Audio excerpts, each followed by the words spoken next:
না। আল্লাহ পাক আমার নবী পাককে দুনিয়া জমিনে পাঠালেন। আল্লাহ নবী বড় হতে লাগলেন। 40 বছর বয়সে নবী আমার সর্বপ্রথম তাদেরকে মেসেজ দিতে লাগলেন, লা ইলাহা ইল্লাল্লাহ আনা মুহাম্মদ রাসূলুল্লাহ। তোমাদের রব, তোমাদের স্রষ্টা, তোমাদের খালিক তিনি হলেন একজন। তিনি হলেন লিল্লাহি মা ফিস সামাওয়াতি ওয়া মা ফিল আরদ। তিনি হলেন আল্লাহ পাক। তিনি আমাকে মুহাম্মদ রাসূল বলে পাঠিয়েছে, তোমাদের জন্য মেসেজ দাতা করে পাঠিয়েছে, সুসংবাদ দাতা করে পাঠিয়েছে। তোমরা যে নারীগুলোকে যন্ত্র পুঁতে দিচ্ছ, এখনো প্রথা বন্ধ করো। হে আবু জেহেল উতবা সাইবা, হে আবু সুফিয়ান, মানুষের উপরে যে রাজ ক্ষমতা দিয়ে জোর করে তাদেরকে গোলাম বানিয়ে রেখেছো, তাদের উপরে অত্যাচারী করছো, এগুলো বন্ধ করে দাও। আমার নবী পাক যখনই নয় কথা বললো, সঙ্গে সঙ্গে আবু জেহেল উতবা সাইবা আমার নবী পাককে রুকার জন্য পুরো রাজ পাওয়ার ক্ষমতা ফেলে গিয়ে দিল। সে তার গুন্ডা বাহিনী লাগালো, সে তার ক্যাডার বাহিনী লাগালো, সে তার লোক লাগিয়ে দিল। আমার নবী পাককে বিভিন্ন দিক দিয়ে রুখতে লেগেছে। এমনকি আমার নবী পাক যখন সিজদায় পড়ে যায়, আমার নবী পাকের পিঠের উপরে পচা দুম্বার ভুঁড়িকে পর্যন্ত চাপিয়ে দেয়। আমার নবী পাক মাথা তুলতে পারছে না। এই যুবকেরা খাতুনে জান্নাত, এটা দেখে যখন নবিয়ে দেয়, আমার রাসূলুল্লাহ মাথা তুলতে লেগেছে। এমনকি আমার নবী পাক সাল্লাল্লাহু পাহাড়ে গিয়ে গাছের পাতা ফলমূল খেয়ে রাতের অন্ধকারে মানুষকে ইনসাফের দিকে, ন্যায়ের দিকে, সত্যের দিকে, কল্যাণের দিকে, কামিয়াবির দিকে আল্লাহ নবী মানুষদেরকে দাওয়াত দিয়েছে। এই যুবকেরা, তরুণেরা, বাপেরা, আমার নবী কত কষ্ট করে ইসলাম দিয়ে গেছে। ইসলামকে নিয়ে তুমি আমি যদি খেলা করি, ইসলামকে নিয়ে তুমি আমি যদি মসজিদ মাদ্রাসার মধ্যে বেঁধে রেখে দিয়ে বাকি জায়গায় যদি ইসলাম বিরোধী কর্মকাণ্ড করি আর গলা লম্বা করে যদি বলি আমি মুসলমান, মনে রাখবে আল্লাহ পাক সূরা বাকারার মধ্যে জানিয়ে দিয়েছে, তোমরা আমাকে আমার হাবিবকে ছেড়ে যাকে বেশি প্রাধান্য দেবে আমি আল্লাহ ওই জালিমের হাতেই তোমাদের মিটিয়ে দেব। শুনছেন তো নাকি? আজকে আমরা যে শাস্তিটা পাচ্ছি বা চারিদিক দিয়ে আমাদেরকে যে ঘিরে ফেলেছে, এটা কিন্তু একদিক দিয়ে আমাদের পাওনা। আপনি মানেন চাই না মানেন, হ্যাঁ কোন উলামা যদি আমায় বুঝিয়ে দেন যে আপনি ভুল বলছেন, কোরআন সুন্নাহর আলোকে আমি তাকে উস্তাদ বলে সম্মান করব। ওই ফেসবুকে, ইউটিউবে গালিগালাজ করে লাভ নেই। আমি ওপেন চ্যালেঞ্জ দিচ্ছি, আপনি বলছেন ঐক্য হতে হবে, একতা হতে হবে। একতার নামে, ঐক্যের নামে যারা ইসলামের ঘোর দুশমন, প্রকাশ্য দুশমনের থেকেও বড় দুশমন যারা মুনাফিক, তাদের ঘরে নিয়ে হই হই করে কোনোদিন ইসলামকে বাঁচানো যায় না। কথা বুঝছেন না? বোঝেন না? আব্দুল্লাহ ইবনে উবাই মুখ ভর্তি দাড়ি ছিল, মাথায় টুপি ছিল, 5 ওয়াক্ত নামাজ পড়তো, রাসূলুল্লাহর হাতে হাত দিয়েছে, নবীর সঙ্গে হজ করেছে, নবীর সঙ্গে সফরে গেছে, রোজা রেখেছে, নামাজ পড়েছে, নবী দিন শিখাতেন, কোরআন তিলাওয়াত করতেন। আর আব্দুল্লাহ ইবনে উবাই বসে বসে শুনতো সাহাবাদের সাথে। কোরআন তাকে প্রকাশ্য ঘোষণা দিয়েছে মুনাফিক, এ সবথেকে নিকৃষ্ট জাহান্নামী। এরকম মুনাফিক আমাদের সমাজে আছে না? না। তাহলে লড়াইটা কোন জায়গায় বুঝছেন তো নাকি? ইসলামের বিরুদ্ধে মানবরূপী যারা শয়তান, তারা ইসলামের বিরোধী করবে। আর আরেক শ্রেণীর মানুষ ইসলামের বিরোধী করে, তারা হলো এই মানব রূপীদের অর্থ লিবার জন্য দাড়ি টুপি সরাতে মুনাফিক মুসলমান। এরা ইসলামের বিরোধী করে অন্যভাবে, এরা ইসলামকে তলে তলে থেকে কাটে। ইসলামের যুব সমাজের অন্তর থেকে এরা সিনার পাওয়ারকে কেড়ে নেয়। এরা ইসলামের মধ্যে থেকে, ইসলামের যুব সমাজ তাদের অন্তর থেকে যে পাওয়ারে বদরে জিতেছে, যে পাওয়ারে খাইবারে জিতেছে, যে পাওয়ারে খন্দকে জিতেছে, যে পাওয়ারে উহুদের ময়দানে হারামারাই জিতেছে, যে পাওয়ারে আমার মঈনুদ্দিন আজমিরি একা জিতেছে, যে পাওয়ারে মুজাদ্দিদ আল-ফেসানি জিতেছে, ওই সিনার পাওয়ারটাকে এই মুনাফিক মুসলমানরা আমাদের মধ্যে থেকে আস্তে আস্তে কেটে নিচ্ছে। ওই পাওয়ারটা হলো সিনার পাওয়ার, অর্থাৎ নবীর প্রেম ও আদব। জোরে বলুন সুবহানাল্লাহ। দুনিয়া যদি পুরো একদিকে হয়ে যায়, তথাপিও যারা রাসূলের প্রেম ও আদব করে না, ওই মুনাফিক গাদ্দারদের সঙ্গে মিশতে আব্বাস সিদ্দিকী পারবে না। কথা ক্লিয়ার না? ক্লিয়ার না? বাস, তাতে আপনি আগামী দিন আরো যা বলেন আমাকে বলে নিয়ে যান, আরো যা বলেন বলে লিখে যান। কারণ ইতিহাস সাক্ষী দিচ্ছে, সংখ্যা যেদিন কম ছিল সেদিন আমরা বিজয় হয়েছি, সংখ্যা যেদিন বেশি ছিল সেদিন আমরা মার খেয়েছি। 100 বছর কম বেশি হতে চলেছে, প্যালেস্টাইন মার খাচ্ছে। কত বছর? আমরা জানি 5-6-7 বছর না, 100 বছর ধরে প্যালেস্টাইনের মানুষ মার খাচ্ছে। 100 বছর ধরে কত লাখ যে প্যালেস্টাইনের বাচ্চা শহীদ হয়েছে আল্লাহ ভালো জানে, কত মা বোন যে রেপ হয়েছে আল্লাহ ভালো জানে, কত মা বোন যে হত্যা হয়ে গেছে আল্লাহ ভালো জানে। 100 বছর পরে আজকে প্যালেস্টাইন পুরো নিশ্চিহ্ন হতে চলেছে। কিন্তু আমি আপনাকে জানিয়ে দিয়ে যাচ্ছি, নোট করুন, ইনশাআল্লাহ সেদিন বেশি নয়, খুব শিগগিরই আল্লাহ চাইলে আপনারাও শুনতে পাবেন প্যালেস্টাইন বিজয় হচ্ছে। জোরে বলুন সুবহানাল্লাহ, আরো চিৎকার দিয়ে বলুন সুবহানাল্লাহ। ইতিহাস এটা, আপনাকে ইতিহাস ছেড়ে দিলে হবে না। যেদিন বেশি ছিল সেদিন মার খেয়েছে। কেন মার খেয়েছে একটু বলে দিই, শুনলেন? হযরত নবী লূত আলাইহিস সালামকে আল্লাহ বলেছিলেন 80,000 লোক মারবো। কত হাজার? তার মধ্যে 40,000 ভালো, 40,000 খারাপ। হযরত নবী লূত আলাইহিস সালাম আল্লাহকে বলছেন, আল্লাহ খারাপ মানুষগুলো অন্যায় করেছে, পাপ করেছে, মার খাবে স্বাভাবিক, ভালো লোকগুলোকে কেন মারবেন আল্লাহ? আল্লাহ বলছেন, ভালো লোকগুলো খারাপ লোকের প্রতিবাদ করে না, ওদের সঙ্গে মিশে কেন? মাথা ঢুকছে কথা? এখন কিন্তু পুরো সলিড হয়ে গেছে। চাপে পড়ে হোক বা আগে থেকে হোক, এখন পুরো সলিড। 313 জন বদর, কথা বুঝছেন না? বোঝেন না? শুধু 313 জন বদর নয়, আর এক 313 জন হয়েছিল মসজিদে আকসাকে উদ্ধার করার জন্য। হযরত নূহ বিন ইউসা হুজুর, তিনি মসজিদে আকসাকে ফটো করেছিলেন মাত্র 313 জনকে দিয়ে। জোরে বলুন সুবহানাল্লাহ। আমার কথা কি বুঝছেন? তাহলে বিজয় কোন জায়গায়? সংখ্যাতে? বলেন বলুন। বিজয় কি অস্ত্রতে? বিজয় কি মাসুল পাওয়ারে? বিজয় কি ম্যান্ডেট পাওয়ারে? বিজয় কি মানি পাওয়ারে? বিজয় কি ম্যান পাওয়ারে? বিজয় কি পারমাণবিক শক্তিতে? না বন্ধু না। বিজয়ের ফয়সালা জমিনে হয় না, আসমানে হয়। বিজয় হয় সিনার পাওয়ারে, আর সিনার পাওয়ার হলো মুহাম্মদ রাসূলের আদব ও প্রেমের নাম। জোরে বলুন সুবহানাল্লাহ, আরো চিৎকার দিয়ে বলুন সুবহানাল্লাহ। আমার মসজিদ, আমার মাদ্রাসা আজকে আইন তৈরি হয়েছে, তাই তো নাকি? সবার বুকে ব্যথা, ঠিক না? সবার বুকে ব্যথা হওয়াটা স্বাভাবিক। কিন্তু এই মসজিদ মাদ্রাসা তিলে তিলে তিলে তিলে এই ভারতবর্ষে 50-60 বছর ধরে বিদ্যুৎ হচ্ছে না, হয়নি। মসজিদের সম্পদ, মসজিদের কমিটি অনেক জায়গায় লুটে খাই না কথা বলো। মাদ্রাসার সম্পদ অনেক জায়গায় মুসলমানরা লুটে পুটে খাই না। এই অকাপ সম্পদ 77 বছর ধরে বিভিন্ন রাজনীতির দলের ছায়া থাকায় মুনাফিক মুসলমানরা দখল করে খাচ্ছে না, খায়নি। আল্লাহ পাক এমন জালিমকে বসিয়ে দিয়েছে, একেবারে লিখে নিচ্ছে। শুনছেন না? শুনেন না? এবারে আপনি যদি বললেন আমি কি করব, আল্লাহ বলবে আই জাহান্নামে যা। তাহলে কি করতে হবে? ওই জালিমের হাত থেকে তোকে কাটতে হবে।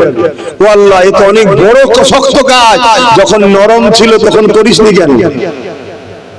কথা কিছু মাথায় ঢুকছে? এটা পরীক্ষা শুরু হয়েছে, এবারে প্রেমের এক্সাম দাও, প্রেমের ইমতিহান দাও, প্রেমের পরীক্ষা দাও।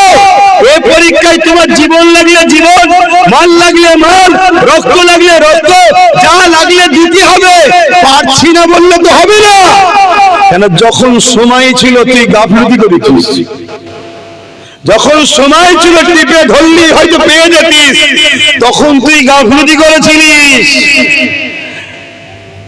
এখন তোকে তো বাপ এবারে, তখন হয়তো চর্চাপরের বিনিময়ে তুই সাকসেসফুল হতিস, এবারে জীবনের বিনিময়ে আমার মসজিদকে উদ্ধার তোদের করতেই হবে। এটা প্রেমের পরীক্ষা। আমার আজ কি ভুল লাগছে নাকি আপনাদের? কেন? আমি ছোট মানুষ তো, বুঝি কম হয়তো, তবে মনে রাখি এটা আল্লাহ যখন কাউকে দেয় তারা ছোট বড়র ব্যাপার থাকে না। আল্লাহ যদি কাউকে দেয় তাকে ছোট বড় ব্যাপার থাকে না। আমি নিজেও বলছি, আমি পুরো বাংলার বাইরে, ভারতের বিভিন্ন রাজ্যে এবং ভারতের বাইরে যেখানেই যাই, আমি নিজে 100 বার স্বীকার করি, আজকেও স্বীকার করছি, এই যে আলোচনা করি, এই যে ওয়াজ করি, এই যে মানুষের গ্যাদারিং হয়, এই যে মানুষ ভালোবাসে, আল্লাহর জাত পাকের কসম করে বলছি, যার কুদরতি হাতে আব্বাস সিদ্দিকীর জান আছে, 1 চারানা পয়সা আমার কোনো কৃতিত্ব নয়। এ সব কিছু কৃতিত্ব হলো মদিনাওয়ালার গোলামি করি, তাই আল্লাহ আমাকে শান ইজ্জত দিয়েছে। এটা মদিনাওয়ালার অবদান। জোরে বলুন সুবহানাল্লাহ, আরো জোরে বলুন সুবহানাল্লাহ।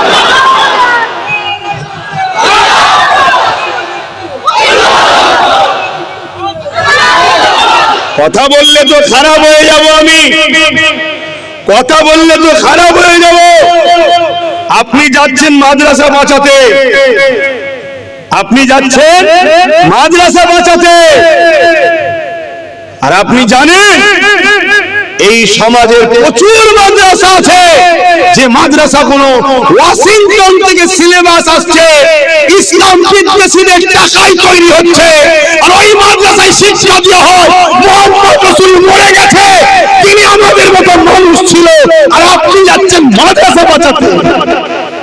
এই মুনাফিকদের সঙ্গে কি করতে যাচ্ছেন আপনি?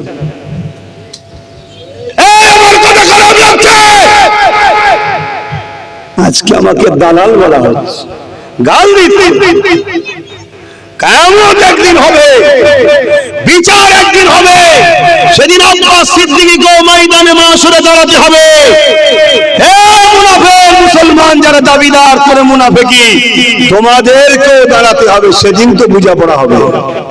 আজ দুনিয়ার ঘোলা জলে হয়তো অনেকেই মাছ ধরে নিচ্ছে, লাও ধরে লাও, আমার ইন্টারেস্টও নাই, কিন্তু তুমি তোমার বিবেককে প্রশ্ন করো, তুমি তোমার বিবেককে প্রশ্ন করো। যারা আল্লাহর ওলিদেরকে গালিগালাজ করে, মাজার ভেঙে দিয়াকে পছন্দ করে, মাজারকে গুড়িয়ে দিয়ে পছন্দ করে, হাত্তা কি আমার নবীর সবুজ গম্বুজকে ভেঙে গুড়িয়ে দাও বলে, তাদের সঙ্গে এক হয়ে মাদ্রাসা বাঁচাবো, কবর বাঁচাবো, ঈদগাহ বাঁচাবো, এই নাটকটা যেন কেমন একটা লাগছে না? তাহলে এই যে ব্রিটিশ পিরিয়ড থেকে শুরু করে লাখো লাখো আশিকে রাসূল উলামারা যুগ যুগ ধরে যে লড়াই করে আসলো, এই লড়াইটা সব বেকার, এই লড়াই সব বেকার। কোথায় একটা কি জালিম, একটা কি বলেছে? এর জন্য তুমি আল্লাহ ও আল্লাহর রাসূলের সাহায্য ছেড়ে দিয়ে তুমি সাহায্য নিচ্ছ কার? যে আল্লাহর বন্ধু নবী মুহাম্মদ রাসূলকে ঘৃণা করে, নবীর ভুল আছে বলে, নবী আমাদের মতো মানুষ বলে, নবী মরে গেছে বলে, নবীর উপরে দরুদ চলবে না বলে, নবী শাফাআত করতে পারবে না বলে। শুনছো তো নাকি? অসুবিধা হচ্ছে? তাবারুকটা দিতে বলি কেন, এরা অনেক হাঁড়ি রেঁধেছে, শেষকালে মনের দুঃখে কেউ চলে গেলে তাবারুকটা বেশি যাবে। বলছে সারা রাত চলবে। আমার তো আর কিছু কাজ নেই, সংসার ছেলে ভুলে বিবি বউ বাচ্চা হয়তো কিছু নেই, আমি সারা রাত অজি করে যাই শুধু। কি চিন্তাধারা এদের! বোঝো আমার কম, প্রকাশ্য দুশ্মন যত বড়ই হোক, বিজয় ইসলাম ও ঈমানদারিরই হবে। জোরে বলুন সুবহানাল্লাহ। যতই চেষ্টা করো, যতই বলো বাড়ি বাড়ি অস্ত্র রাখো, যতই বাড়ি বাড়ি অস্ত্র বিলাও, যতই তুমি নিরীহ মানুষগুলোকে ভুল বুঝিয়ে গরম করো, বিজয় শুনে রেখে দাও, ইসলাম ও ঈমানদারদেরই হবে। জোরে জোরে সুবহানাল্লাহ। আর এটাও শুনে রাখো যে আবু জেহেল আমার নবীকে চারিদিক দিয়ে রুখতে চেয়েছিল, সেই আবু জেহেলেরই ছেলে ইকরামা ঈমানের কলেমা পড়ে মুহাম্মদ রাসূলের গোলাম হয়েছিল। জোরে বলুন সুবহানাল্লাহ। শুধু এটা নয়, একদিন 39 জন কলেমা পড়ে নিয়েছে, আবু জেহেল মাথায় হাত দিয়ে বসে গেছে। এই করা যাবে, কি করা যাবে? সেনাপতিদের নিয়ে মিটিং করতে বসলো, আমলা চামলা নেতা মন্ত্রীদের নিয়ে আবু জেহেল মিটিং ডেকে দিল। ওই মিটিং এ আলোচনা হতে লেগেছে, মুহাম্মদ রাসূলকে চারিদিক দিয়ে রুখতে চাইছে, কোনোভাবে রুখতে পারছে না। আমাদেরই দলে দলে যারা আমাদের হয়ে লড়াই করত, যারা আমাদের হয়ে মানুষকে লুটতো, সমাজের বুকে ফেতনা করত, গরিবদের উপরে লুটে আমাদেরকে মাল দিত, তাদের মধ্যে থেকে অনেকে মুহাম্মদ রাসূলের কাছে চলে গেছে। তারা পরিবর্তন হয়ে গেছে, তওবা করে নিয়েছে, তারা মুহাম্মদ রাসূলের উপর ঈমান এনেছে, মুহাম্মদ রাসূলের পাঠানো কিতাব মুহাম্মদ রাসূলের বাণীর উপর ঈমান এনেছে। কি করে এটাকে রুখা যাবে? ওই সময় আবু জেহেল বলতে লাগলো, কেউ কি তোমাদের মধ্যে আছে মুহাম্মদ রাসূলকে কতল করতে পারবে? নাউযুবিল্লাহ। যদি কেউ কতল করতে পারে তাহলে আমি তাকে অনেক গুণ স্বর্ণ ইটা সিটা দেব। শুনছেন? ওই মজলিসে একটা যুবক বসেছিল, 25 বছর বয়স, একদম টকবকে খুন, নাম উমর। কিন্তু এখন শুধু উমর আমি আর বলতে পারবো না। কেন? আমার ঘাড় কি, আমার বাপ কি, আমার দাদু কি, আমার গোষ্ঠী সবাইকে বলতে হবে এখন হযরত উমর ফারুক। জোরে বলুন সুবহানাল্লাহ। কেন? তিনি আমার হুজুরের হয়ে গেছে, তাই সম্মান হয়ে গেছে। তাহলে সম্মান কোন জায়গায়? হুজুরের হলে। না হয় উমর ফারুকের ক্ষমতা কত? পুরো মক্কার লোকের সামনে যদি দাঁড়ায় সব থরথর করে কাঁপে, এত পাওয়ার, কিন্তু সম্মান ছিল না। সামনে হয়তো যে হুজুর বললো পিছনে গাল দিত, আর এখন সামনেও নয় পিছনেও নয়, একটু বেতাল করলেই সঙ্গে সঙ্গে ইসলাম থেকে বেরিয়ে কাফের। শুনছেন তো নাকি? কেন? হুজুরের হয়ে গেছে। তাহলে সম্মান হুজুরের হলে হবে, আর সম্মান দিবার মালিককে। আমরা হুজুরের হতে পারিনি বলেই তো জালিমকে বসে বেইজ্জতি করছে। হুজুরের হও, হুজুরের হও। কত বড় বড় জালিমকে আল্লাহ ঠান্ডা করে দিয়েছে। পৃথিবীর রাজা ছিল নমরুদ, পৃথিবীর একটা খোঁড়া মশা দিয়ে সাইজ করে দিয়েছে, জানেন তো নাকি? জানেন না? নাকের মধ্যে ঢুকে গিয়ে মাথায় বসে কুরকুর করে কামড়াচ্ছে, আর নমরুদ বলেছে চাকরকে খড়গ দিয়ে পেট, খড়গ জুতো, জুতো রে বাবা, জুতো দিয়ে মাথায় মারছে। পৃথিবীর রাজা জুতো খেচ্ছে, কিরম সিন বলেন তো? এটা সম্মান না বেইজ্জতি? কেন বেইজ্জতি? পৃথিবীর রাজা হতে পারিস তুই, হুজুরের হতে পারিস না। শুনছেন তো নাকি? এবারে সেই খরমের মার খেতে খেতে খেতে খেতে যত মারে মশাদের ভেতরে লাড়ালাড়ি করে, তত ভেতরে সমস্যা হয়, কুটকুট করে সরসর করে, আরে তত বলে আরো জোরে মার, আরো জোরে মার। আর জালিম রাজাদের যারা খাদেম হয় তারাও তো ভাই বুকের ভেতরে জ্বলেই থাকে, নাকি গো? যেমন আমার দেশের বা আমার রাজ্যের বহুত পুলিশ কত বিপদের মধ্যে আছে, আছে না? নাই? কেন? সব মাথার উপরে যারা বসেছে সব বদমাইশ নেতা, জালিম নেতা, এই জন্য পুলিশগুলো বিপদে আছে, চাকরি করেও শান্তি নেই। দোষ করছে নেতারা আর গাল খাচ্ছে পুলিশগুলো। কেন? নেতা তো পিছন দিয়ে হ্যালো তুলিয়াই, এ বেচারি তো তুলতে এসছে, এ ঝাঁটাও খেচ্ছে, জুতোও খেচ্ছে, ইটও খেচ্ছে, গালও খেচ্ছে, মাকেও গাল খাওয়াচ্ছে, মেয়েকেও গাল খাওয়াচ্ছে। বুঝছেন না, বোঝেন না? এটা কি পুলিশ? সে তো মানুষ, তার মনে কি দুঃখ হচ্ছে না? হয়নি। সবাই কি খারাপ না রে বাবা? অনেক তো ভালো আছে, যারা উপযুক্ত চাকরি পেয়েছে পড়াশোনা করে, তাদের তো বিবেকে রাখছে, কিন্তু কিছু করার নেই। শাসক সব জালিম হয়ে গেছে, কি করা যাবে? চল ভাই, চাকরি চলে যাবে, আর না আমাকে আবার কোন কেসে জড়িয়ে জেলে ভরে দেবে, কোনো ঠিক আছে? সেও জ্বালার মধ্যে আছে। তো যা, ওই খাদেমও তো জ্বালার মধ্যে ছিল। এরকম নমরুদ যখন বলছে আরো জোরে মার, আরো জোরে মার, আরো জোরে মার, ও সুযোগ পেয়ে গেছে, জান খুলে মারছে, দুম করে মারতে মারতে কাঠের বাড়ি খেতে খেতে মাথা ফেটে গেছে। মাথা ফেটে গেছে, ফেটে যেতেই ফিচকিরিদের রক্তও যেমন বেরিয়েছে, আর এক কোনা দিয়ে ওই খোড়া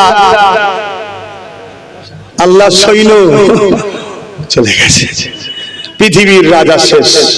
কিন্তু ছোটখাটো চুনোপুটি, চিন্তা করার কিছু নেই। যদি হুজুরের হতে পারো, সম্মান আল্লাহ তোমার বাড়িয়ে দেবে। জোরে বলুন সুবহানাল্লাহ। তাহলে আমি কি বলবো? হযরত ওমর ফারুক রাদিয়াল্লাহু তাআলা, কিন্তু তখন তিনি ছিলেন শুধু ওমর, কিন্তু কথা আমি বলতে পারবো না, ওইভাবে ডাকতে পারবো না। হযরত ওমর ফারুক তখন 25 বছরের যুবক, উঠে দাঁড়িয়ে বললেন, আবু জেহেল, তুমি যা দেবে বলছো, ওয়াদা করছো, মুহাম্মদ সাল্লাল্লাহু আলাইহি সাল্লামকে কতল করলে, এটা কি তুমি দেবে না টোপ দিচ্ছ? মানে ওমর ফারুক হুজুরও জানে আবু জেহেল তো চিটিংবাজ, বলে কাজ করিয়ে নেবে না তো। যেমন এখন আমাদের মধ্যে সব অনেকের ঘুম ভেঙেছে, আমাদের অনেকের ঘুম ভেঙেছে যে এর কথার বিশ্বাস করা যাবে না, এর চিটিংবাজ। আগে অনেক কিছু বলেছিল, একটা কিচ্ছু করেনি। শুনছেন না? শোনেন? এজন্য কেউ শুনছে না, আন্দোলন করেই যাচ্ছে। বুঝতে পারছেন না? পারেন না? চিটিংবাজ বুঝতে পারছেন? হাই দেখেন, মানুষ বুঝছে না, বোঝেন? হ্যাঁ কি না বলো? এই যে আগের যা বলেছিল সব ভব মেরেছে, অতএব চিটিংবাজের উপর আর ভরসা। অতএব যত যাই বলো, আন্দোলন করতে হবে, আন্দোলন ছাড়া উপায় না। তবে হ্যাঁ, আমি বলবো সংবিধান বিরোধী নয়, গণতন্ত্র বিরোধী নয়, অন্য ধর্মের মানুষের ক্ষতি করে নয়। কেন আমাদের লড়াই কালা কানুন যে করেছে, তারও কালা কানুনকে রুকাত লড়াই, ঠিক না বেটি? তাহলে অন্য ধর্মের ভাইরা, তাদের বিরুদ্ধে যেন আমাদের আন্দোলন না হয়ে যায়। লোক চাইবে জড়িয়ে দিবা, এটা মুনাফিক, এটা মুনাফিক। কেন? ভোট দিয়েছে যেখানে 40টা মুসলমান কালা কানুনের বিরুদ্ধে, আর 192টা অমুসলিম ভাইরা কালা কানুনের বিরুদ্ধে ভোট দিয়েছে। 192টা অমুসলিম ভাই এই বিলকে চাই না, লোকসভাতে বিরোধী ভোট দিয়েছে, বিল বাতিল করো। তাহলে অমুসলিমরা আমাদের সাথে আছে না নাই? 192 মানে কি? এক একটা এমপি মানে যত কমই হোক 15 কোটি, গড়ে 15 লাখ, গড়ে 15 লাখ। অমুসলিম ভাইয়েরা যেখান থেকে জিতেছে, স্বাভাবিক অমুসলিম ভাইয়েরা সংখ্যা গুরু, সেখানে বেশি সংখ্যা। তাহলে আমি 10 লাখ করে ধরছি, তাহলে 192 ইন্টু 10 লাখ, 10 কোটি, প্রায় 18-19 কোটি শুধু ভোটার এক কথাতে আসছে। আরো কত মানুষ আছে, ঠিক না বেঠিক? তাহলে খবরদার, এটা যেন অন্যদিকে না চলে যায়, এটা মাথায় রাখবেন। মনে থাকবে তো নাকি? আন্দোলন করতে হবে, আন্দোলন করা দরকার, কিন্তু যেভাবে সংবিধান রাইট দিয়েছে ওইভাবে। তো যা হযরত ওমর ফারুক উঠে জিজ্ঞেস করলো, এই তুমি যা ওয়াদা করছো দেবে তো? আবু জেহেল বলল, হ্যাঁ আমি আমার ওয়াদাতে পাকা রয়েছি। মুহাম্মদ তুমি কতল করতে পারো, তাহলে তোমাকে পুরস্কার কোনো দেওয়া হবে। হযরত ওমর ফারুক বলে, আমি রাজি আছি। আবু জেহেল বড় খুশি হয়ে গেল, কেন এটা ওমরই পারবে, অন্য কেউ পারবে না। এই যুবকেরা অনেক বড় কথা। ওমর ফারুক তরোয়াল নিয়ে বেরিয়ে পড়ল, তরোয়াল নিয়ামের মধ্যে রাখেনি, তরোয়ালকে বাইরে বার করে ফেলেছে। ওই তরোয়াল নিয়ে আগে আগে যেতে লেগেছে ঘোড়ার পিঠে। এই যুবকেরা যাবার সময় বলে যাচ্ছে, এ আবু জেহেল 39 জন কলেমা পড়েছে, মুহাম্মদ রাসূলের দিকে গেছে, 40 আর হতে দেব না, কেননা কাল সকাল হবে, সূর্য উঠবে, মুহাম্মদ রাসূল আর উঠবে না। এই সময়ে ফেরেশতারা আলোচনা করতে লেগেছে কি হবে কি হবে, কেন ওমর বড় ক্ষমতাশালী, 39 জন হয়েছে, 40 আর হতে দেবে না বলেছে। আমার আল্লাহ আওয়াজ দিয়ে দিলে, হে আমার ফেরেশতারা চিন্তা করো না, ওমরকে যেতে দাও যেতে দাও। ও বলছে 40 হতে দেব না, আমি আল্লাহ ওমরকে কলেমা পড়িয়ে 40 নম্বর বানিয়ে দেব। আরো জোরে বলুন সুবহানাল্লাহ।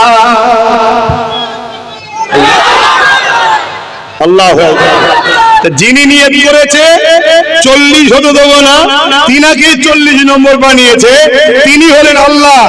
যারা চাইছে ইসলামকে মিটাবো, হতে পারে সে বা তার পরিবার থেকেই ইসলামের মুজাহিদ আল্লাহ বার করে দিতে পারে। জোরে বলুন সুবহানাল্লাহ।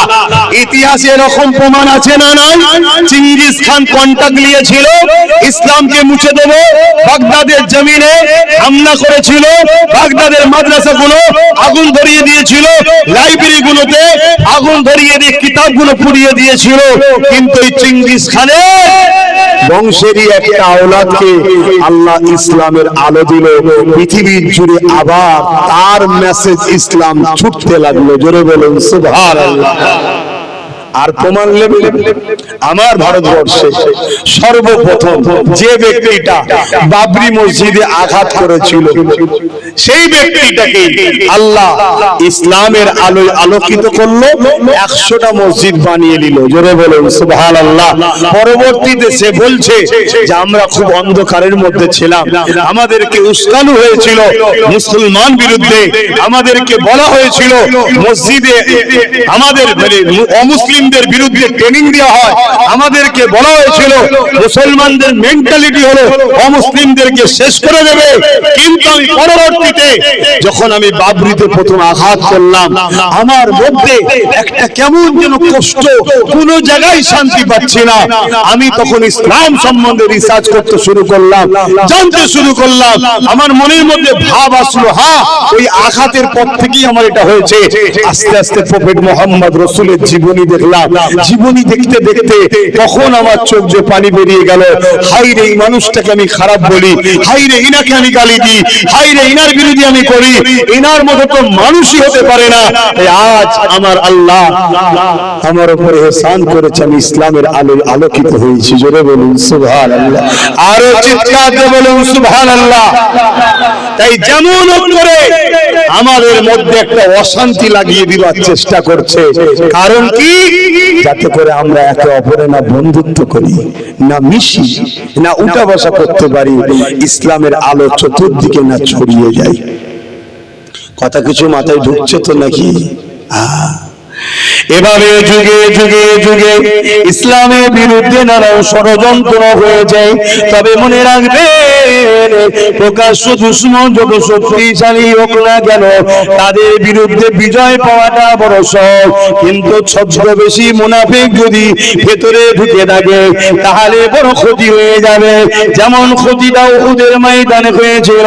মুখ ভর্তি দাড়ি, মাথায় টুপি, নামাজ রোজা, দাড়ি টুপি সব নিয়ে আব্দুল্লাহ ইবনে উবাই 300 লোক নিয়ে আমার নবীর সঙ্গে উহুদের ময়দানে লড়াই করতে গেল। ঠিক লড়াইয়ের সময় চলে এসেছে, জালিমরা হামলা করে দিয়েছে। ঠিক এমনই সময়তে আব্দুল্লাহ ইবনে উবাই তার নেতৃত্বে 300 সৈন্য নিয়ে সে সেখান থেকে সরে গেল। নবী যে যুদ্ধের নকশাটা তৈরি করেছিল, নবী যে উহুদের ময়দানের পয়েন্টগুলো তৈরি করেছিল, ওই পয়েন্টগুলো সব এলোমেলো হয়ে গেল। এই জন্য আমার নবী সাহাবাদের উপরে এই যুদ্ধটা বড় কঠিন হয়ে দাঁড়িয়েছিল।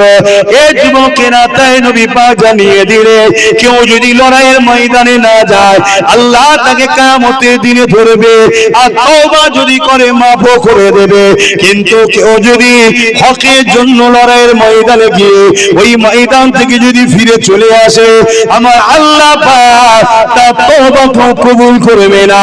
কারণ 100 জন ধরে ধরুন যাচ্ছি, 40 জন যদি ফিরে চলে আসে, বাকি 60 জনের মনের মধ্যে দুর্বল হয়ে যাবে। আর প্রথম থেকেই যদি 60 জন যায়, তারা প্রস্তুতটা নিয়ে যাবে, তাদের মনের স্পিরিটটা সেরকমই থাকবে। এই যে ধোঁকা দিয়া, এই ধোঁকাকারীকে আল্লাহ নবী বলছে তওবা, আল্লাহ মাফ করবে না। এই আমাদের সমাজে অনেক মুনাফিক লুকিয়ে রয়েছে, যারা আজকে আমাদের সঙ্গে উঠা বসা করছে। ঠিক সময় দেখবেন এরা আমাদিওকে লক্ষ লক্ষ কোটি কোটি টাকাতে কোন জালিম শাসকের কাছে, বেঈমান শাসকের কাছে এরা আবার বিক্রি করে দেবে আমাদের ঘরে। এই বিক্রি করছে না, করে না? একটু হাকি না বলবেন। আমি এই কথাটা সত্য বললাম না মিথ্যা বললাম? কারা বলছেন সত্য একটু হাত তুলে দেখান। আমার বলা ভুল হয়েছে, হাত লম্বা করে তোলেন। আমি ভুল বলছি? বিগত দিন এইভাবে বিক্রি করেছে না, করে না? তাহলে বাপ আব্বাস সিদ্দিকীকে একটু বুঝে বুঝে পা ফেলতে হবে। কেন? আমার দুটো হলেও ভালোবাসার মানুষ আছে যারা অন্ধভাবে আমাকে ভালোবাসে, কিচ্ছু বোঝে না, কিচ্ছু বোঝে না। আমি দেখেছি রে বাপ, ট্রাই করে, কিচ্ছু বোঝে না। ভাইজান তো ভাইজান, তাহলে আমাকে তো একটু বুঝে পা দিতে হবে নাকি? ওই দুটো ভাইয়ের জন্য আমাকে একটু ভাবতে হবে তো নাকি? তাই বাপ, মুনাফিক ইসলামের জন্য কত ক্ষতিকারক আমার রাসূল নিজেও বলেছে। আমার বড় ভয় হয় আমার উম্মতকে প্রকাশ্য দুশমনরা মিটাতে পারবে না, আমার উম্মতকে আখিরি জামানায় মুনাফিকরা মিটিয়ে দেবে। আর মুনাফিক চিনা বড় মুশকিল। মুনাফিককে দেখতে দেখতে হুবাহু মুফতির মতো, হুবাহু মাওলানার মতো, হুবাহু পীর সাহেবের মতো, হুবাহু মাওলানার মতো টুপিও আছে, দাড়িও আছে, নামাজও আছে, রোজাও আছে, হজও আছে, যাকাতও আছে, দানও আছে। সুবহানাল্লাহ, আলহামদুলিল্লাহ, আসসালামু আলাইকুম, ওয়া আলাইকুম সালাম, কথাই কথা আস্তাগফিরুল্লাহ, সুবহানাল্লাহ। দেখলে মনে হবে ফেরেশতা নেমেছে। শুনছেন তো নাকি? তাহলে মুনাফিক চিনবেন কি করে? চিনার উপায় বলে যাচ্ছে। মুনাফিকের দিলে আমার রাসূল ও আহলে রাসূলরা নাই। শুনছেন তো নাকি? দিলে নাই, মুখে থাকে, মুখে থাকে। মুখে মোহাম্মদ রাসূল বলতে হয় না, অসুবিধা আছে তো? কিন্তু জায়গা তৈরি করে লিবার পর আস্তে আস্তে বলে ঠিক আছে, উনিও মানুষ আমিও মানুষ, ওনারও ভুল ছিল, এসে আস্তে আস্তে বিষ ঢুকায়। এগুলো হচ্ছে কি? মুনাফিক। কেন এই বিষটা ঢুকাচ্ছে? এই কথা যে মুসলমান মেনে নেবে সঙ্গে সঙ্গে সে বেঈমান কাফের হয়ে যাবে। তার সিনার পাওয়ার শেষ, তার সিনার পাওয়ার শেষ। এই যে আজকে ওয়াকফ কালা কানুন তৈরি করেছে, তুমি কি ভাবছো এটা একদিনের প্ল্যান নাকি? 100 বছর আগে থেকে প্ল্যান চলছে। গত বছর বলেছিলাম যে 3 বছর সময় দিচ্ছি, চোখ দিয়ে পানি নয় রক্ত বেরোবে, বলেছিলাম তো নাকি? 1 বছর 4 মাস হয়ে গেছে, আর 1 বছর 8 মাস আছে। কত বড় একটা আইন হয়ে গেল দেখলেন? এই ওয়াকফ কালা কানুন যদি লাগু করতে পারে, আমি আপনাদের বলে দিচ্ছি এই ভারত থেকে ইসলামের ধর্মের যে রীতিনীতি মূল যে সবকিছু দুর্মে মুছড়ে শেষ করে দেবে না। অতএব 20 কোটি যদি মুসলমান থাকি, 10 কোটি জান যদি লাগে তাও দিয়ে হলো এই আইনকে বন্ধ করতে হবে। কিছু বুঝতে পারছেন তো নাকি? কিন্তু আমি যেটা দেখছি সেটা হলো এটাই। আমরা তো একদিন ছিলাম চুলোতে, চুলো পর্যন্ত, কড়াতে। কোথায় ছিলাম? কড়া পর্যন্ত নাকি? কড়া বোঝেন না, চুলোর উপরে যেটা থাকে। কিন্তু আমি তো দেখছি 20 কোটি চলে গেলেও সমাধান হবে বলে মনে হচ্ছে না। কেন? চুলোই কড়াতে ছিলাম, এখন সব ভরে বা চুলোই ঢুকাবার জন্য সব নেমেছে। খারাপ হয়ে গেলাম তো নাকি? হ্যাঁ, জাতিকে বাঁচাতে গিয়ে তো খারাপ হতেই হবে, এ তো স্বাভাবিক রে বাবা। যদি বলেন কেন এরকম কথা বলছেন, হ্যাঁ বাবা, আমরা 5 জন রয়েছি, ওর মধ্যে একজন আছে আমাদের দুশমনদের লোক, 4 জন মিলে আর একজন আছে আমাদের সাথে, কে? যে আমাদের দুশমনদেরই লোক, কিন্তু দাড়ি টুপি পুরো আমাদের মতো, তাকে আমাদের মনে করে নিয়ে রেখেছি। তার কাজ কি? আমরা যা ব্লুপ্রিন্ট করব, যা প্ল্যান পরিকল্পনা করব, ও সব শুনে গিয়ে দুশমনকে বলবে। কথা বুঝছেন না বোঝেন? তাই আমাদের মাথায় একটা কথা ঢুকাতেই হবে, আবেগের নাম বিজয় নয়। কত কোটি আছি ওটা বড় কথা নয়। সাপের গায়ে ক্ষমতা আছে বলে তরোয়ালকেও জড়াতে গেলে হবে না। একটা কথাই মাথায় ঢুকিয়ে নিতে হবে, আল্লাহর রহমত ছাড়া বিজয় হয় না, আল্লাহর রহমত ছাড়া কামিয়াব নাই, আল্লাহর রহমত ছাড়া কল্যাণ নাই। আর আল্লাহর রহমতটা হলো ওয়ামা আরসালনাকা ইল্লা রাহমাতাল লিল আলামিন। মুহাম্মদ রাসূল ছাড়া বিজয় নাই, মুহাম্মদ রাসূল ছাড়া কামিয়াবি নাই। যে জাত দিলে নবী নাই, তাকে সাথে নিলেও চলবে না। আমার কথায় কি একমত হতে পারছেন?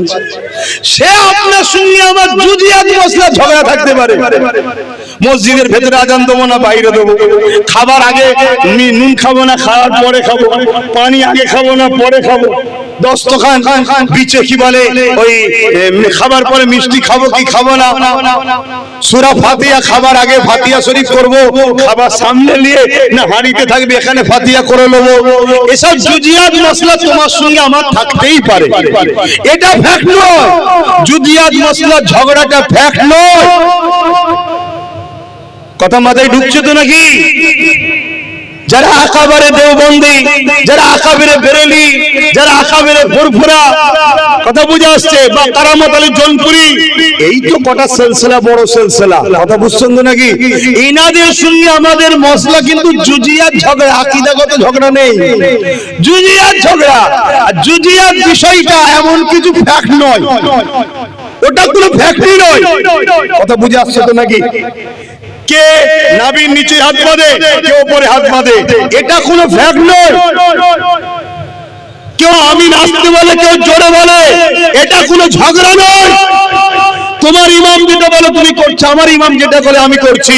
ঝগড়াটা হলো আমার নবীকে যারা ছোট করে ও আহলে রাসূলদের সমালোচনা করে। এই সমাজে বহুত মুসলমান আছে যারা এজিদের গুণ গায়, হোসাইনকে আসামি বলে। আমি কি ভুল বলছি? একটু আওয়াজ দাও, ভুল বলছি? তারা 0.5% নয় এই সমাজে, এ সমাজে তারা আজকে 0.5% নয়, আটার মধ্যে নুন দিয়া পরিমাণও নয়। অথচ তাদেরকে নিয়ে হুড়োহুড়ি করে আগামী দিন নবী প্রেমিকের গলায় আর গোস্তাকে রাসূলের হাত একসাথে জড়িয়ে দেওয়ার পরিকল্পনা। এর পিছনে আমারও মনে হচ্ছে ইহুদি খ্রিস্টান ইসলামের দুশমনদের ষড়যন্ত্র আছে। কি আমার কথায় বেজার হচ্ছে না আপনারা? আমার মনে হচ্ছে বেজার হচ্ছে না। আমি অজ করবো না, আমি যখন খারাপ আমি ঘরেই থাকি, তোমরা ভালো গুণ সব ভালো লে থাকো। আসেন, আমি সংক্ষেপ করছি, সালাম দেবো, দোয়া করে দেবো। আপনাদেরকে জোর করে লাভ নেই, কেন তাবারুক রয়েছে। রেডি তো তাবারুক? হ্যাঁ, তাবারুক রয়েছে, আপনাদের ঘরে দিয়ে দিই। আমি আল্লাহর জাত পাকের কসম করে বলছি, পুরো দাদা হুজুরের ভক্ত মুরিদ, পুরো বাংলার মুসলমান যদি আমাকে বাদ দিয়ে দেয়, আমি আপনাদের থেকে সরে যেতে রাজি আছি, কিন্তু আমার হুজুরের দুশমনের সঙ্গে মিশতে আমি রাজি নয়। তাতে আপনারা আমাকে যা খুশি বলে লিখে যান, যা খুশি বলে লিখে যান, আমার দেখার দরকার নেই। আমার আল্লাহ তিনি আমার জন্য যথেষ্ট। হাসবুনাল্লাহ ওয়া নি'মাল ওয়াকিল, নি'মাল মাওলা ওয়া নি'মান নাসির। আসুন আমরা সকলে একটু সালাত ও সালাম পড়ব। ইয়া নবী সালাম।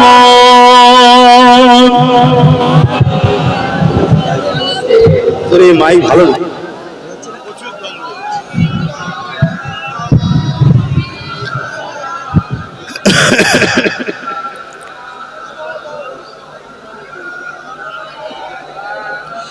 এই যে সালাম দাঁড়িয়ে দিয়া বসে দেওয়া, এটা নিয়ে কিন্তু আমাদের কোনো ঝগড়া নয়।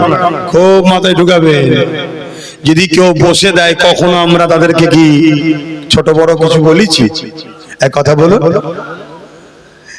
আমার দাদা হুজুর আমাদেরকে শিখিয়েছে, বাবা কেউ যদি বসে সালাম দেয় তার সঙ্গে ঝগড়া করবে না বাবা, এটা প্রেম আদবের ব্যাপার। আমি দাঁড়িয়ে দিই, তোমরা দাঁড়িয়ে দেবে। তাহলে কেউ যদি বসে দেয় তাদের বিরুদ্ধে কিন্তু আমরা কোনো ফতোয়া বলুন দিই না। তাহলে এটা নিয়ে আমাদের ঝগড়া নয়। ঝগড়াটা কোথায়? আমরা যখন দাঁড়িয়ে দিই একদল লোক আমাদেরকে বিরুদ্ধে ফতোয়া দেয়, এটা হলো ঝগড়া। কেন ভাই তুই আমার বিরুদ্ধে ফতোয়া দিলি? আমি তো নবীর প্রেমে আদবে দাঁড়িয়েছি, তুই ফতোয়া দিলি কেন ভাই? তাহলে ঝগড়াটা কথা বুঝতে পারছেন? এবার আপনাদের মাথায় যেতে পারে ভাই ওই ঝগড়াগুলো পরে করলে হয় না, এখন সবাই মিলে একটু অকাপ বাঁচালে হয় না? আপনি বাঁচাতে পারবেন তো বাঁচান না। আমার ক্ষমতা নাই, আমার ক্ষমতা নাই, আমার ক্ষমতা একটাই, আমার হুজুর যদি আমাদের সাথে থাকে আল্লাহ অবশ্যই সাহায্য করবে, হুজুরের খাতিরে বাঁচবে। এটা হলো আমার আকীদা। কথা মাথায় ঢুকলো? হ্যাঁ, কেন আমরা দেখেছি হযরতে সালাউদ্দিন আইবি মাত্র 12,000 সৈন্য নিয়ে সেলিবিয়া সৈন্যদের বিরুদ্ধে লড়াই করে, অর্থাৎ সেলিবিয়া সৈন্যরা মসজিদে আকসাকে দখল করেছিল। সালাউদ্দিন আইবি হুজুর 12,000 সৈন্য নিয়ে মসজিদে আকসাকে উদ্ধার করতে গেছে। যেমন আমার দেশের কেন্দ্রের জালিম সরকার আইন তৈরি করে মসজিদের জায়গাগুলোকে দখল করে প্রমোটিং করে বড় বড় কর্পোরেটদের বিক্রি করতে চাইছে। বিজনেস, দেশ বিক্রি করে কলজে ভরে দেয়। চীন আমার দেশের বড় জায়গা দখল করে নিয়েছে, এর কলজে ঠান্ডা কোনো হয়নি, তার বিরুদ্ধে কোনো মুভমেন্ট নেই, সেখানে কোনো লড়াই নেই। চলো চীনের সঙ্গে লড়াই করতে হবে, তোমার তখন 56 ইঞ্চি সিনা 6 ইঞ্চিও থাকছে না। কথা বুঝছেন না? বোঝেন না? আরে তুমি যদি নাই পারো তুমি একবার এলান করে দেখোই না, দেশের জন্য মুসলিম ইমানদার উলামাদের ঘরে বলো না যে তোমাদেরকে সম্পূর্ণ পাওয়ার দিচ্ছি, চীন যতটুকু জায়গা নিয়েছে উদ্ধার করে দাও। আল্লাহর জাত পাকের কসম করে বলছি, হযরত আব্দুল আজিজ মুহাদ্দিস দেহলভী যখন আওয়াজ দিয়েছিলেন এ উলামারা রাস্তায় নামো, ব্রিটিশ তাড়াতেই হবে, ব্রিটিশ থরথর করে কেঁপে গিয়েছিল। জোরে বলুন সুবহানাল্লাহ। আমরা সেই ইমানদারের বাবার এটাই, সেদিকে কোনো গুরুত্ব নাই, সেদিকে কোনো খেয়াল নাই। ইনার খেয়াল দেশ বিক্রি করতে হবে, রেল বিক্রি করে দিয়েছে, এয়ারপোর্ট বিক্রি করে দিয়েছে, সব একটার পর একটা বিক্রি করে দিচ্ছে। আমার কত কষ্ট পেচ্ছেন নাকি? দেশে আগে গরিব ছিল 50 কোটি, ইনার দয়াতে ইনি যতদিন এসেছে 14 থেকে এখন দেশের গরিব হচ্ছে কম বেশি 100 কোটি গরিব হয়ে গেছে। শুনছেন তো নাকি? তাহলে কত ভালো কাজ করছে বুঝতে পারছেন না? আচ্ছা দেশে কি 100 কোটি মুসলমান আছে? কত আছে? 20, খুব জোর 20 কোটি আছে। আরে তাদের হিসাব 20 কোটি আছে, তাহলে বাকি 80 কোটি গরিবটা কারা? এই যে 50 টাকা করে গ্যাসের দাম বেরিয়ে দিল, এটা কি শুধু মুসলমানদের জন্য? এই যে 2 টাকা করে তেলের দাম বাড়লো মুসলমানদের জন্য, 13% তেলের কি বলে ওষুধের দাম বাড়লো মুসলমানের জন্য? পুরো দেশবাসীকে নষ্ট ভণ্ড করে ফেলছে। এবারে দেশবাসী যদি ঠান্ডা থাকে এগুলো তো বুঝবে, তাই সব সময় ধর্ম ধর্ম লাগিয়ে দাও।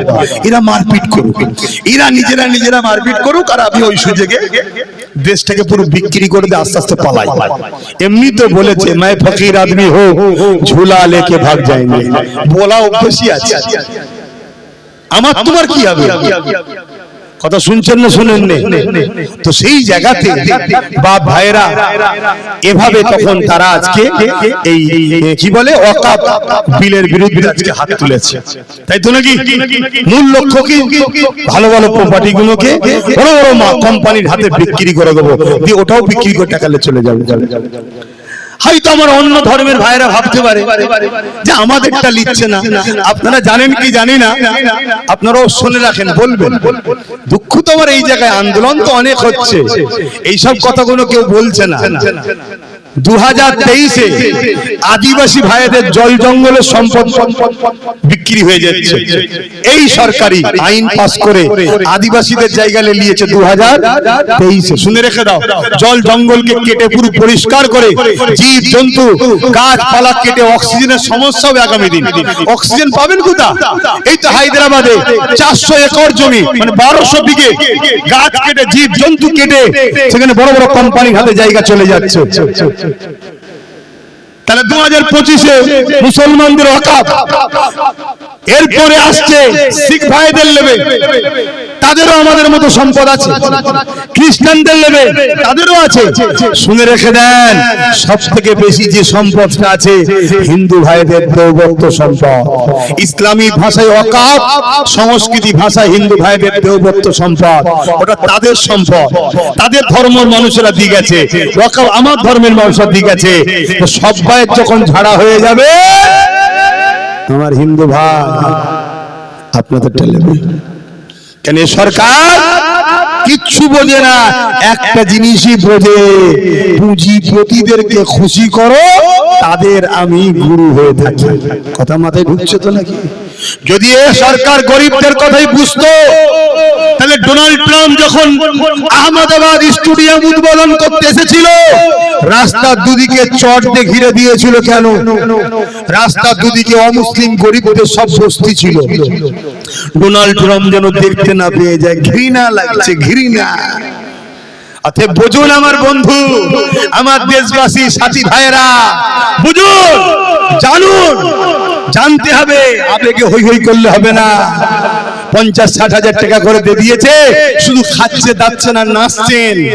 খেয়াল আছে আপনার ঘরের বোনটা বড় হচ্ছে, মেয়েটা বড় হচ্ছে, জিনিসপত্র কি দাম বাড়ছে, আগামী দিন বিয়ে শাদী দেবেন কি করে? ভাববেন না, সব জাতিকে ভাবতে হবে। তো যাক, এরপরও আপনাদেরকে বলে যাচ্ছি, খারাপ লিখছেন, কষ্ট লিখছেন, এরপরও আপনাদেরকে বলে যাচ্ছি, এর আগেও অনেকবার এভাবে আল্লাহর ঘর, মসজিদ, মাদ্রাসাকে দখল করার, অপমান করার অনেক চেষ্টা চলেছে। আমার আল্লাহ প্রত্যেকবারই তিনি তিনার পক্ষ থেকে সাহায্য করে বিজয় দিয়েছে। জোরে বলুন সুবহানাল্লাহ।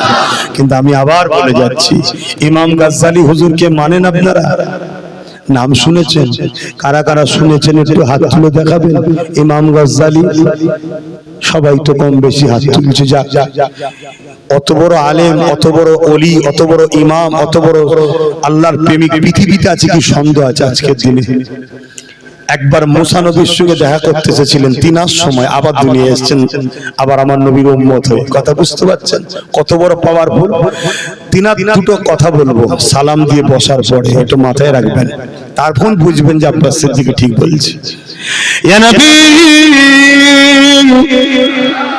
সালাম, ইয়া রাসূল সালাম, ইয়া হাবিব সালাম।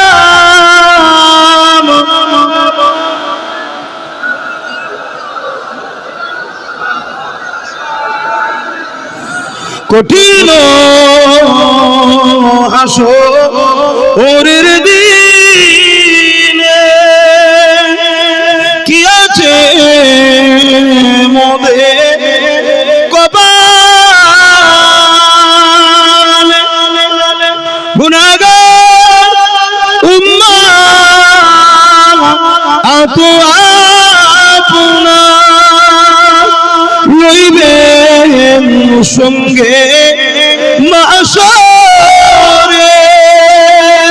নবী সালাম,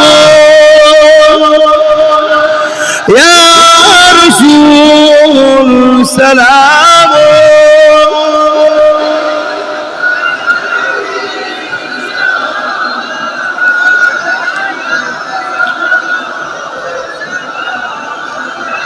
সকলে গায়ে গায়ে বালাগাল উলা বিকামালিহি কাসাবাত দুজা বিজামালিহি হাসানাত জামিউ সালিহি। একটা ভুল মানে সমাজে করা আছে, আছে না নাই? জিহাদ শব্দের বাংলা মানে হলো বুরাই থেকে নিজেকে বাঁচিয়ে রাখা, বা যে কোনো বুরাই থেকে সমাজকে বাঁচিয়ে রাখার জন্য চেষ্টা করা, একে বলা হয় জিহাদ। কথা বুঝে আসছে? বা কোনো ভালো কাজকে সমাজে প্রতিষ্ঠিত করার জন্য চেষ্টা করা, এটাও হলো জিহাদ। আজ যেমন প্রশাসনরা কিছু ভালো পুলিশ আছে, সবাই না হলো।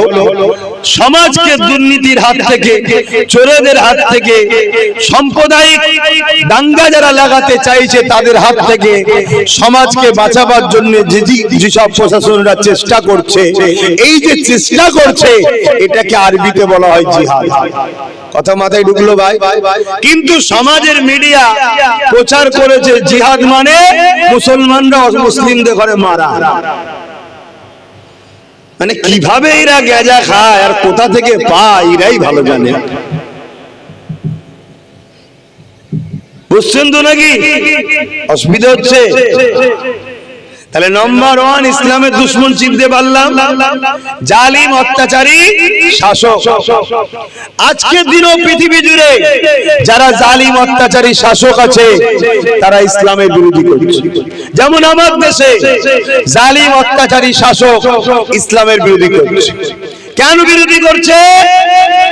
ইসলামের সত্য আলো যদি বন্ধ না করে দেওয়া যায়, আমরা যে মানুষের প্রভু হতে চাইছি, মানুষকে যে গোলাম বানাতে চাইছি, দিনকে দিন মানুষকে মদ ধরিয়ে দিয়ে তাদের দ্বারা সমাজে যে হট্টগোল অত্যাচারের রাস্তা খুলে দিয়েছি, যদি ইসলামের আলো পেয়ে যায় তাহলে সমাজ আমাদের কথা শুনবে না, সব নাই সত্যের দিকে চলে যাবে। জোরে বলুন সুবহানাল্লাহ।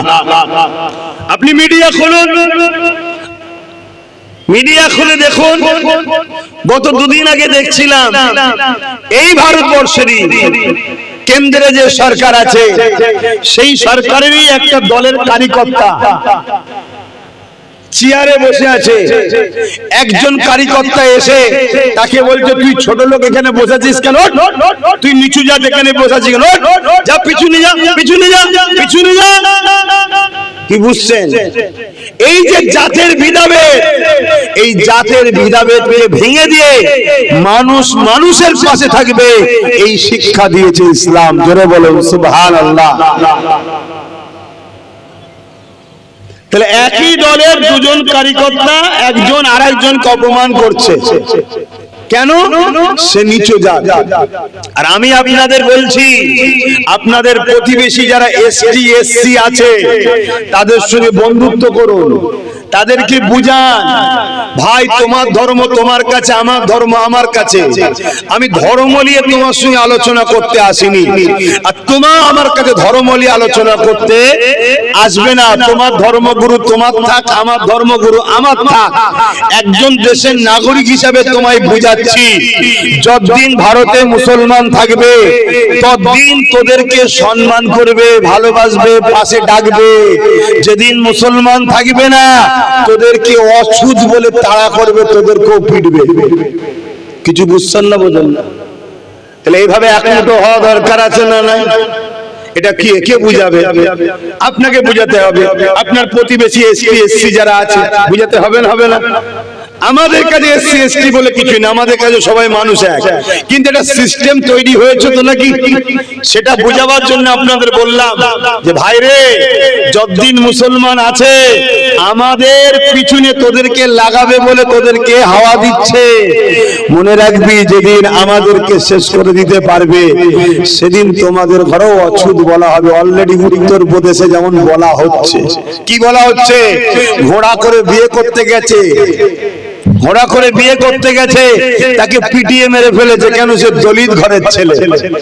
তুই ঘোড়ার পিঠে উঠবি কেন? তুই নিচু জাত না?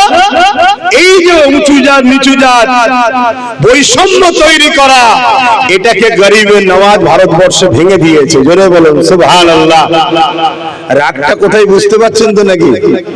আমরা মানুষকে বুকেলি, ওর কি ধর্মের পরিচয় ওটাও সিনার কাছে, আমার কি ধর্মের পরিচয়টা আমার ব্যাপার। কিন্তু ও মানুষ, আমিও মানুষ। ওর প্রথম বাবা যে, আমারও প্রথম বাবা সে। সবাই হলো বাপ আদম, মা হাওয়ার সন্তান। সবাই হলো এক সৃষ্টিকর্তার সৃষ্টি। ওনাকেও যে খাওয়ায় আমাকেও তিনি খাওয়ায়। আকাশ থেকে পানি হলে ওনার জন্য হয়, আমার জন্য হয়। কোন খাদ্য জমিন থেকে উঠলে ওনার জন্য হয়, আমার জন্য হয়। সমাজে হাওয়া যে অক্সিজেন চলছে ওনার আপনার জন্য সৃষ্টিকর্তা দিয়েছে, আমার জন্য দিয়েছে। অতএব সবার সৃষ্টিকর্তা যেন একজন, আমাদের মধ্যে বৈষম্য থাকবে কেন? তোমার পছন্দ ধর্মীয় কি, তুমি তোমার চালিয়ে আছো, তুমি সৃষ্টিকর্তার কাছে জবাব দেবে। আমার কি পছন্দ, আমি আমার টেলে থাকবো, আমি জবাব দেবো। মানুষ হিসাবে দিনের শেষে আমাদের ঐক্য থাকতে হবে। এই ঐক্যটাকে যারা ভাঙতে চাইছে তারা কখনো ইসলামকে মেনে নিতে পারে না। কারণ ইসলাম আমাকে শিখিয়েছে বলেই তাই তো আমি বলছি ঐক্য হয়ে থাকো। আর যারা ইসলামের বিরোধী করছে, তোমাদের এই পাশে ব্যারাকপুরে রয়েছে, সে কি বলছে?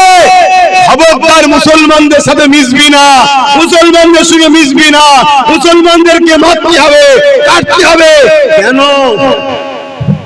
মুসলমান কি তুমি যাকে সৃষ্টিকর্তা বলে মানো, তোমার যে সৃষ্টিকর্তা, তোমার যে সৃষ্টিকর্তা সে কি মুসলমানদের বানায়নি? মুসলমানদের আলাদা সৃষ্টিকর্তা? এই সবার সৃষ্টিকর্তা আলাদা না, এই কথা বলো, একজনই তো। আজকে কি বিভাজন চলছে? এই বিভাজনকারীরা কখনো ইসলামকে অ্যাকসেপ্ট করতে পারবে না। কারণ ইসলাম থাকলেই কোন ধর্মের কোন বেটি যদি বিপদে পড়ে সবাই চুপ করে গেল, ইমানদার উলামারা কিন্তু কথা বলবে। আবার উলামাদের মধ্যে দুটো দল আছে ভাই, আমাকে বলতে হবে। আপনি যতই বলেন যে এখন বলা যাবে না, না না আমার ধর্মে এমন সিস্টেম নেই, এ দালালিমূলক কথাবার্তা, এই চিটিংবাজি কথাবার্তা। হককে হক বলতে হবে।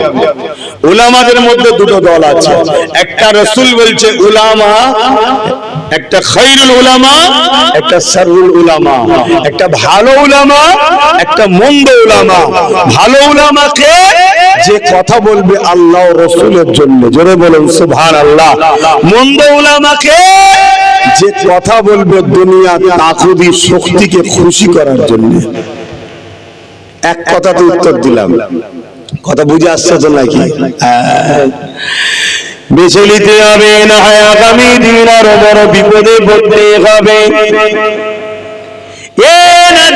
তরুণেরা বাবেরা যুগে যুগে ইসলামের বিরোধী জালিম সন্ত্রাস আবু জেহেল এর মতো, ফেরাউনের মতো, নমরুদের মতো, সাদ্দাদের মতো যারা ছিল যুগে যুগে বিরোধী করেছে, আজ বিরোধী হতে লেগেছে।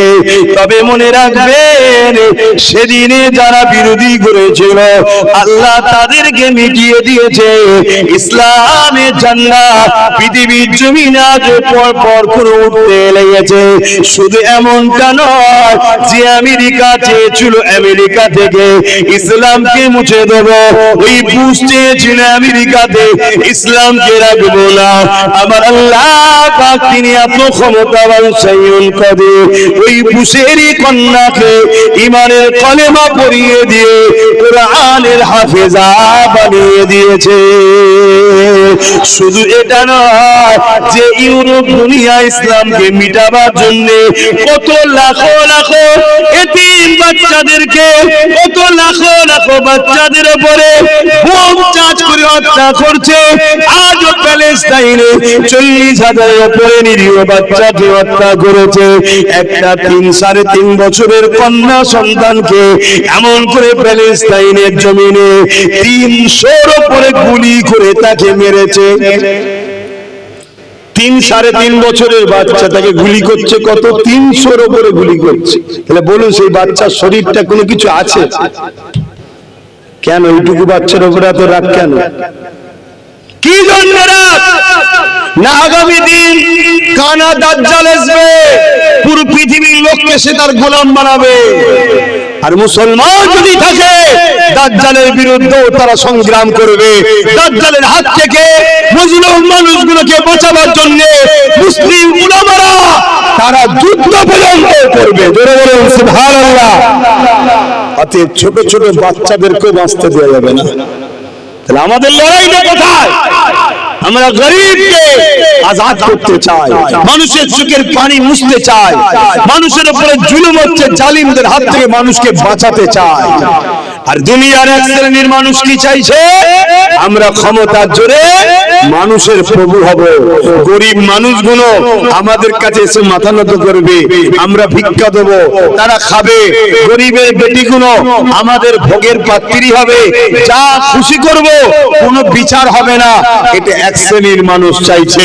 যারা এই শ্রেণীর মেন্টালিটি থাকে তাদের সঙ্গে ইসলামের যুগে যুগে টক্কর হয়েছে, আজও হচ্ছে।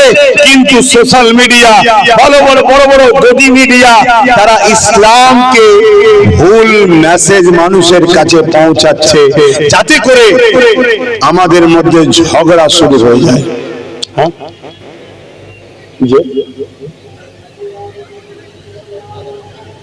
আচ্ছা, নামাজ পড়ে যাবে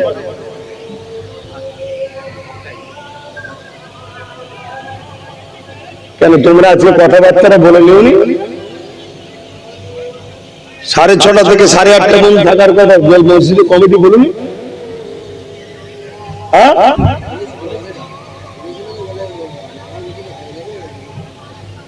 এই যে জিনিসগুলো, এগুলো খুব বাড়াবাড়ি, খারাপ জিনিস। নিজেদের মধ্যে মিলেমিশে কথা বলে নিতে হয়।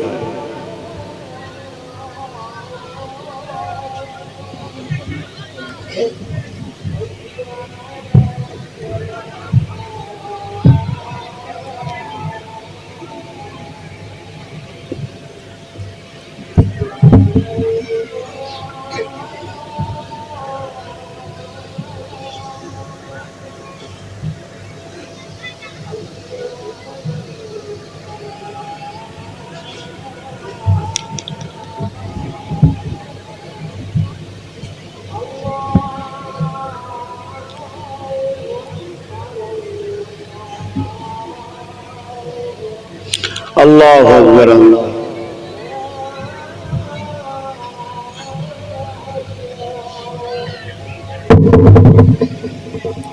اللهم رب هذه الدعوة التامة الصالحة آت محمد وسيلة الفضيلة الرسول مقام محمد الذي وعدته وارزقنا الشفاعة يوم القيامة لا تخلف الميعاد لا إله إلا الله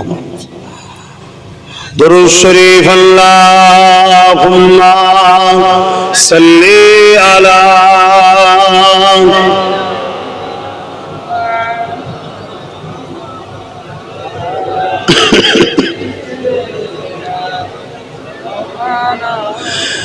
বাবেরা নওজোয়ান তরুণেরা, আল্লাহ নবীর 1000 বছর আগে যখন দুনিয়া জমিনে এসেছিলেন, ঈসা আলাইহিস সালাম চলে যাবার পর এই পৃথিবীর মানুষগুলোকে কেউ না সত্য ইনসাফ ইনসানিয়াতের কথা, এক কথায় সুরক্ষার কথা কেউ প্রচার আর করার ছিল না। 100, 200, 300 বছর কেটে যাবার পর পৃথিবীর মানুষগুলো নিজেদের হাতে তৈরি করা নকল খোদা তৈরি করে ফেলল। এই কাল্পনিক বিশ্বাসে বিশ্বাসী হয়ে গেল। সমাজে ক্ষমতাশালীরা তাদের খোদা সেজে বসে গেল, মানুষগুলোকে কৃতদাস দাসী বানিয়ে দিল, জেন্দ্র নারীগুলোকে পুঁতে দিতে লাগলো। এমনকি রোমের মতো জমিনেতে গরিবদের কোমরে বেল লাগিয়ে বাজারে নিলামে তোলা হতো, কিনা বেচা হতো। এই যুবকেরা, তরুণেরা, বাপেরা যেমন আমার দেশে এনআরসি নামে ডিটেনশন ক্যাম্প করতে চাইছে, এই ডিটেনশন ক্যাম্পটা মূলত কি?